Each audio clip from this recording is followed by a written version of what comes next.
Our main story tonight concerns chemicals. The substances that, along with spaghetti, Heineken and human arms, should never be kept in a vat in your neighbour's garage.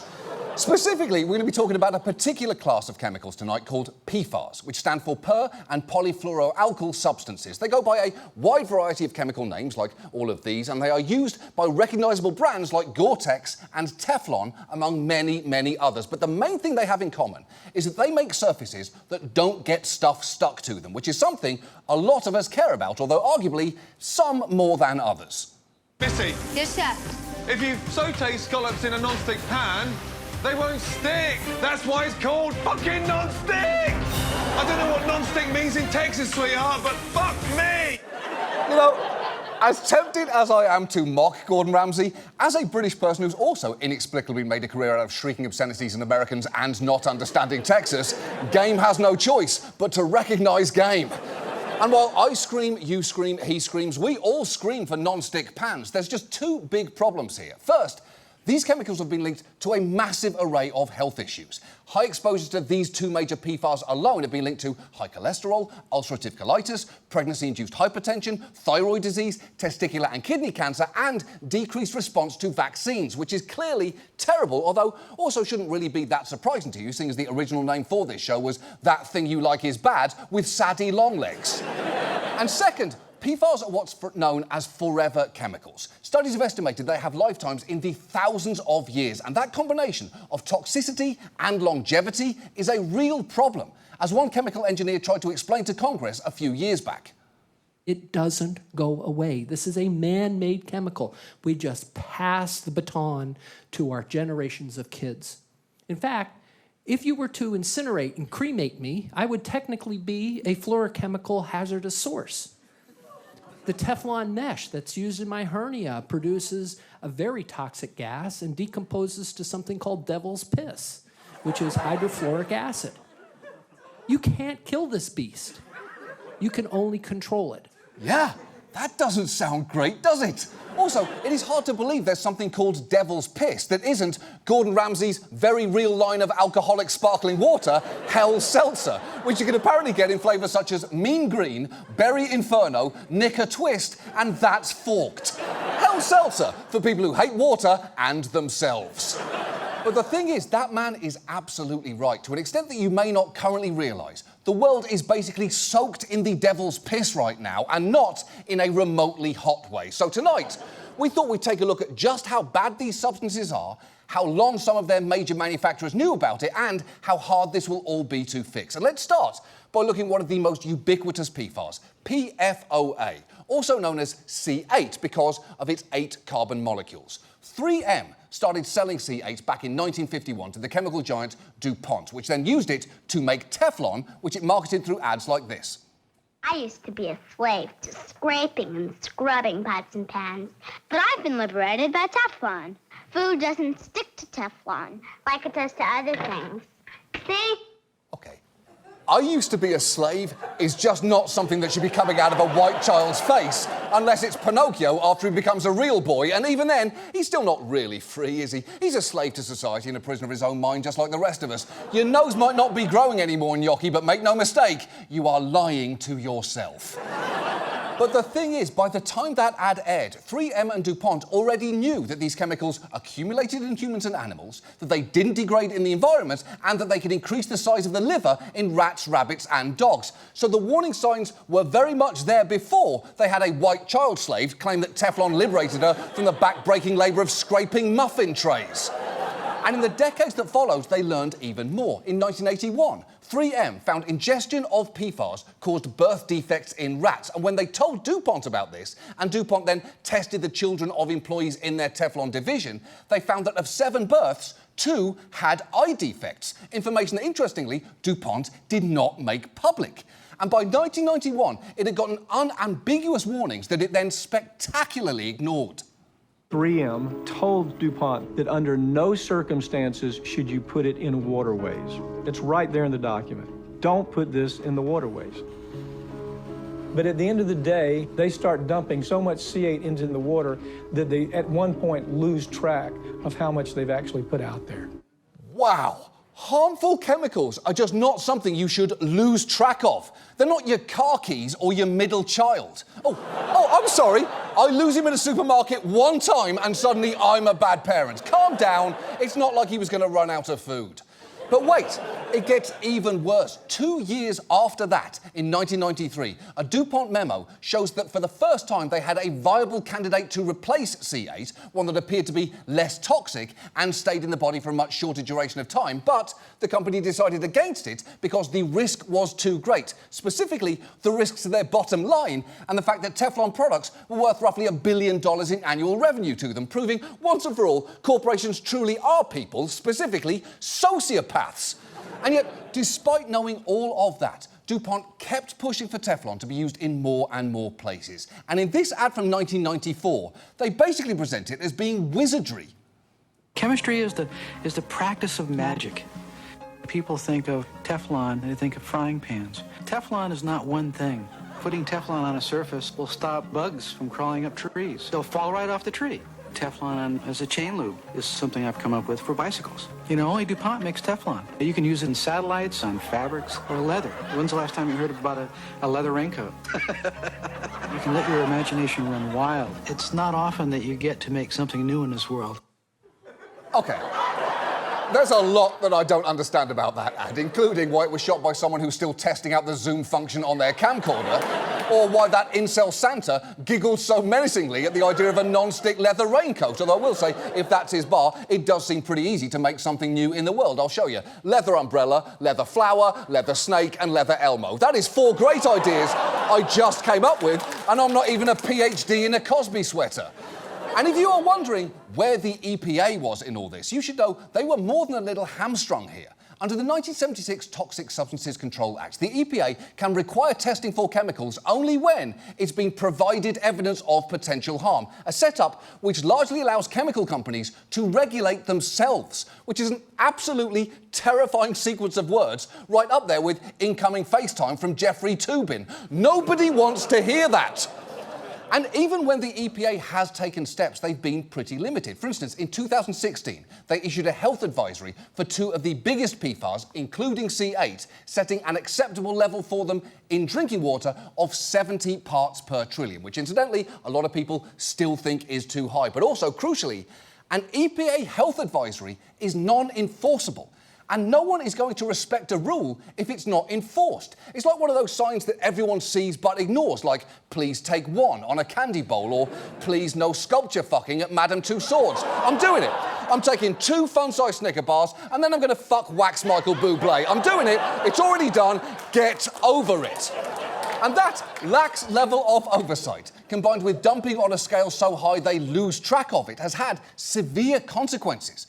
When epidemiologists studied the medical history of people who lived near a DuPont plant, they found residents with higher exposure to drinking water contaminated with C8 had much higher rates of kidney and testicular cancers. And it was even worse for the people working inside the facilities, as this man, who worked in one of DuPont's testing labs and has since been diagnosed with ulcerative colitis and rectal cancer, can attest. People handled that product on their job every day in, night out. And then when we went to 12-hour shifts at 12 hours at a time, we heated it and breathed it every day. Ken worked on a 4-man team at DuPont's plant, testing C8 between 1974 and 2001. Of the 4, he's the only one still alive. The people I loved, they died. And we were like a family. Look, that is clearly awful, but you don't actually even have to live in a town where PFAS are dumped or work in a factory that makes them to be affected here. Remember, PFAS last a long time, so if they sink into the groundwater or are released into the air, they can travel and they can bioaccumulate, meaning that they build up in your body over time. And that brings us to a shocking discovery, because in the 1970s, DuPont and 3M started testing workers to check the levels of PFAS in their blood. And 3M wanted a control group with clean blood so that they'd have a baseline. But as this environmental activist points out, the company quickly realized something truly horrifying. There was no clean blood. They tested kids, they tested adults, they went to Asia, they went all over the world, and everywhere they looked practically, they found their chemicals in people's blood. Eventually, they did find some clean blood. It turned out it was the blood that had been taken from Army recruits and archived, saved, at the start of the Korean War. Yep, it's true. In fact, a CDC study has found that C8 is now in the blood of 99.7% of Americans. Meaning, at the very least, Vin Diesel and I finally have something in common. Every single thing about our genetic makeup, general attitude and vocal timbre is dramatically different, but when it comes to toxic chemicals in our blood, it's potato, my friend. Or should I say, my family.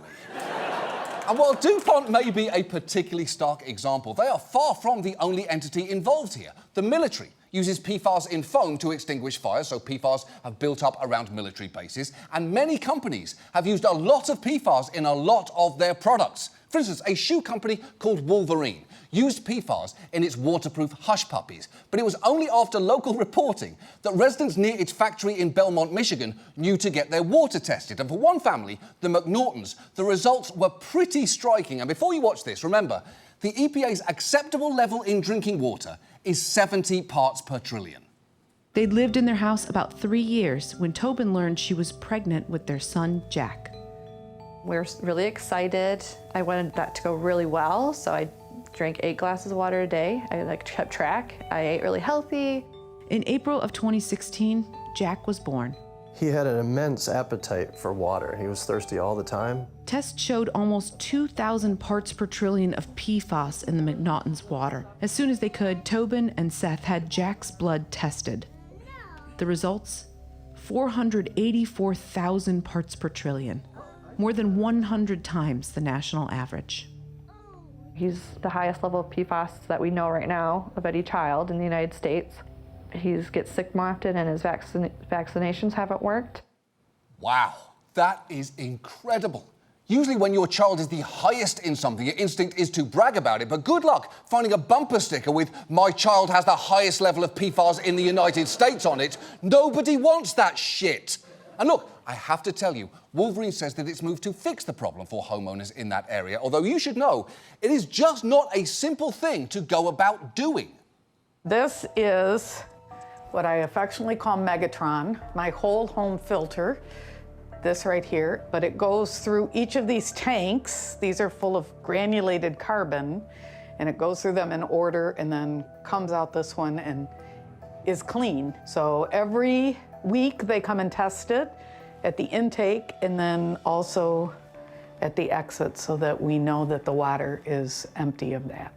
Oh, great news! You did it, Wolverine! Problem solved. All it takes is a 4-tank system, affectionately nicknamed Megatron, a spare room large enough to house it, and a weekly visit from a tank technician for the rest of your life. Water problem? More like, what's your problem? This is a system that fucking works. But clearly, a Megatron in every home is not a viable solution for this or indeed any problem. And maybe because of that, and definitely because of a court-approved settlement, Wolverine has since gone to the trouble and expense of switching that woman from her tainted well water to the municipal water supply. And yet, many companies are continuing to do the bare minimum here, or even trying to evade responsibility. DuPont, for instance, settled a class action lawsuit with residents of the town where it was dumping C8, and shortly afterward agreed to eventually phase out using the chemical, which sounds good. But there are some significant asterisks on that, because while they did stop using C8, they simply switched to a different kind of PFAS, something called Gen X, spinning the manufacture of it off into a separate company, Chemours. Now, did they do that so that any legal liability wouldn't stick to them and instead slide right off them like bugs on a Teflon tree? Who can say? Apparently not me legally. What I can say is that while Chemours claims Gen X is safer, scientists still have significant concerns about its presence in our water supply. This is, in my view, more of a risk than we should be forced to take. This compound's a member of a class of compounds that are all thought to be able to make people sick, with cancers of various kinds, other kinds of dysfunction. We don't know the full extent of it. So with what these scientists do know, we asked them if they think the water is safe enough to drink. Nope, I drink tequila straight, but I won't drink tap water. Well, that doesn't sound good. If casual Friday scientist over here won't drink the tap water, there might be some cause for alarm.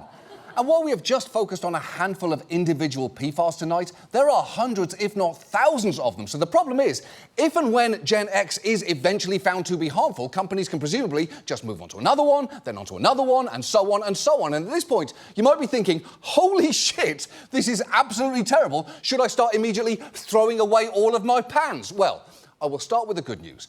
Meghan McCain is no longer on The View. This rock looks like Cookie Monster. And no, you don't necessarily need to throw away all of your pans. Experts say that it's very unlikely PFAS will be released if the pans aren't overheated or scraped. Now, you're under slightly more risk of exposure from clothing that contains PFAS, which is, unfortunately, most stain-proof or waterproof fabrics, including certain items from companies like Lululemon, North Face and Patagonia, or indeed from food wrappers that contain PFAS, which are, unfortunately, used by multiple chains, including some of the packaging at Starbucks, Chick-fil-A and Subway. And all of these companies insist that they are working to remove PFAS from their products completely in the coming months and years, and I hope that that is true, but we have heard things like that before, and yet here we fucking are. And it is not like it is easy to know which products you're buying do and don't contain PFAS. It's not like they have to carry labels stating this product contains devil's piss, although that's actually a very good idea and they should absolutely have to do that. But the bigger issue is, no matter how responsible consumers choose to be, if the factory that makes the chemical does not dispose of its waste properly, it's likely getting into your bloodstream anyway, which is pretty frustrating, as the activist you saw earlier points out. No one said, hey, you know, I'm good with a little Teflon chemical in my baby's blood. No one said that. They said, I love these pans. Exactly. No one loves pans so much that they'd be willing to put poison in their baby's blood. Well, to be honest, one person does, but in his defense, the pans don't fucking stink! Now, if you are worried about what the water is like where you live, you can go to this address, ewg.org/PFAS map. And if you don't like what you see, you can consider solutions like drinking bottled water or using a reverse osmosis filter. But the truth is, it shouldn't just be on us as individuals, because PFAS should not be in most consumer products at all. And as companies seem unlikely to all take them out voluntarily, we badly need legislation limiting their use to only essential items like certain medical devices and protective clothing. But not just that. We need to change the way that we regulate PFAS completely. Instead of regulating them one at a time, as we do now, we should do it as an entire class of chemicals. This would enable the EPA to more effectively regulate not just the PFAS already in use, but replacements like Gen X when they are introduced. And in the meantime, if companies are going to keep leaning in on the convenience of their products without acknowledging the cost, maybe we can help them by providing their ads with some much-needed context. Chemistry is the practice of magic, like abracadabra, zonks, and wizards. All chemistry.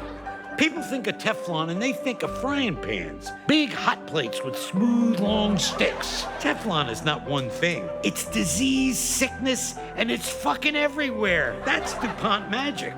Ta-da! It's not close to my mouth, right? You know I'm self-conscious about the mouth. You know about that? Did you say yes or no? Putting PFAS on a surface will stop bugs crawling up trees. I'll tell you how. They'll contract ulcerative colitis and just fucking die in front of your eyes. 1,000 little bugs right in front of your eyes, dying. You know I'm self-conscious. You know I'm self-conscious about the mouth and the close-up stuff and the spitting. You said it's gonna be a normal shoot, no focusing on nothing of that, nothing of lips. I put PFAS in a bicycle chain. Why? Because I suffer from chronic insomnia. Probably got it from PFAS. And they're everywhere. The same chemicals that are in me are in you, and even in your child. I put something in your child.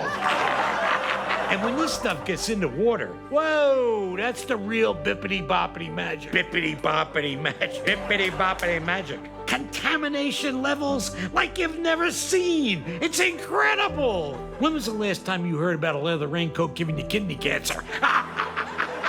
You can let your imagination run wild. Mine's running right now. It's not often you get to put something toxic in the world. That's our show. Thank you so much for watching. We'll see you next week. Good night.